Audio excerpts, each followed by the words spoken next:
Hi there. Today I am going to show you how to create neon effects in Photoshop. We have 5-step formula here. First of all, open all resources in Photoshop. I have opened all the paths and text in Photoshop along with the background I want to use behind this text. On the step 2, select colors according to the background. These are the colors I will use to create a neon effect here. On the third step, group all the paths or text layers we want to create neon effect, and then open layer styles. Here are the layers I want to create effect on it, so I will group all of them. Now double click on this layer and open the layer styles. On the fourth step, here is all the layer styles we will apply on this group and create that neon effect. So number one here is bevel and emboss. In this category we will use contour, and second one is inner glow, then color overlay, and then outer glow, and lastly we will use drop shadow. Click bevel and emboss and use contour. We will choose this style, then inner glow. Here we will select white color, and then there is color overlay. Select here white and opacity is 100%.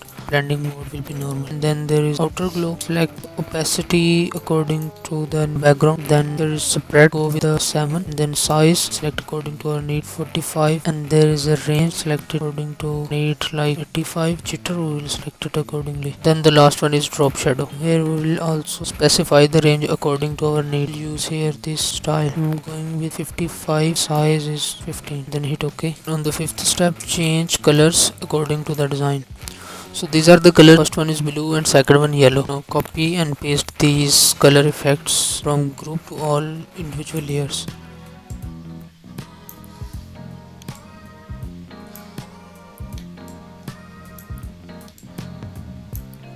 And delete this group. I'm going to use yellow color for opening.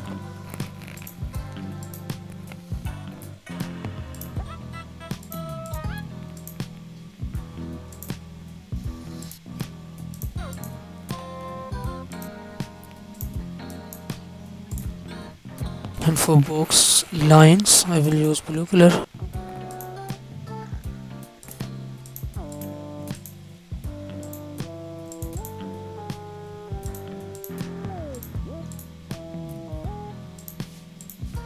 Copy and paste these effects from this layer to this layer by clicking Alt and drag this to this. So this is also applied to the second box layer. Thanks for watching.